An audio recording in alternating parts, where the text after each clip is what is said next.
மாதா ஏன் கிரே கலரில் இருக்கிறாங்கன்னு தானே யோசிக்கிறீங்க. இந்த சிறுபம் எதிர்பார்க்காமலோ இல்லை கற்பனையிலேயோ உருவான சிறுபம் கிடையாது.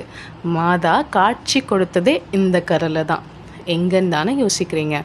நம்ம கேரளாவில் கலவூர்னு ஒரு இடத்துல கிருபாசனம்னு ஒரு சர்ச் இருக்குது. அங்கே இருக்கிற ஒரு ஃபாதருக்கு தான் மாதா இந்த கலரில் காட்சி கொடுத்தாங்க. டிசம்பர் 7, 2004 2:30 மணி அளவில் ஃபாதர் ஜோசப் ஒரு தியானம் நடத்துகிறாங்க. தியானம் நடத்திட்டு இருக்கும்போதே ஃபாதருக்கு பீடத்தில் அவங்க பக்கத்தில் யாரும் நிற்கிற மாதிரி இருக்குது. அங்கே இருக்கிற சாக்ரிஸ்டின் தான் நிற்கிறாங்க போல். மக்களுக்கு தொந்தரவாக இருக்கக்கூடாது, வழிபாடு நடக்குது, கொஞ்சம் தள்ளி நிற்க சொல்லுவோம் அப்படின்னு திரும்பி பார்க்கும்போது ஃபாதர் எதிர்பார்க்காத அளவுக்கு மாதா கம்ப்ளீட்லி கிரே கலரில் ஒரு வாட்சை ஏந்திக்கிட்டு அந்த வாட்சில் ஒரு முள் 8ஐயும் இன்னொரு முள் 10ஐயும் குறிச்சிக்கிட்டு அப்படியே காட்சி கொடுக்குறாங்க. ஃபாதருக்கு ஒன்றுமே புரியலை. ஏன் மாதா இப்படி கிரே கலரில் இருக்கிறாங்க அப்படிங்கிறது தான் அவங்க மைண்டில் வந்த ஃபஸ்ட்டு கொஷின்.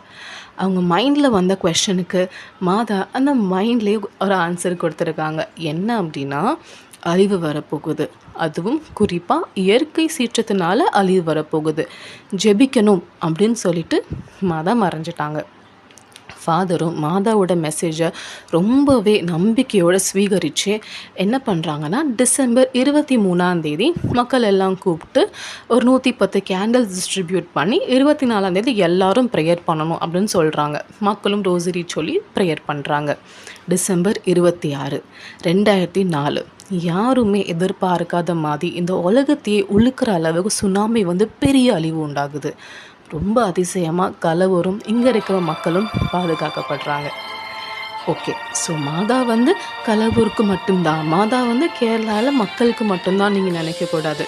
நம்ம வாழ்க்கையில் சுனாமி மாதிரி பிரச்சனை வந்தாலும் அதை மாதா தடுத்து கடவுளோட அனுகிரகத்தை, கடவுளோட கிரேஸை நம்மக்கிட்ட கொண்டு சேர்க்கறதுக்காக தான் இந்த இடத்துல காட்சி கொடுத்துருக்குறாங்க. இந்த மாதாவோட சிறுவம் எந்த வீட்டிலலாம் இருக்கிறோ அந்த வீட்டில் மாதாவே வரதா ஒரு நம்பிக்கை. அந்த கோயிலுக்கு போகிறவங்களுக்கு பூவாசம் வரதும், மாதா சிறுபத்தில் இருந்துக்கு பூவாசம் வரதும், அந்த சிறுபத்தை வீட்டுக்கு எடுத்துகிட்டு போனதுக்கப்புறம் அந்த பூவாசம் அதே பூவாசம் வரதும், மாதா மக்களை அந்த கோயிலில் சந்திக்கிறதும், அப்படி ஏகப்பட்ட சாட்சிகள், நம்பவே முடியாத அளவுக்கு அதிசயங்கள் நடக்குது. இது எல்லாமே அவங்க யூடியூப் சேனல் கிருபாசனமோட அஃபிஷியல் யூடியூப் சேனலில் ரெக்கார்டடாக இருக்குது. நீங்கள் வேணும்னா போய் பார்க்கலாம். ஆமென்.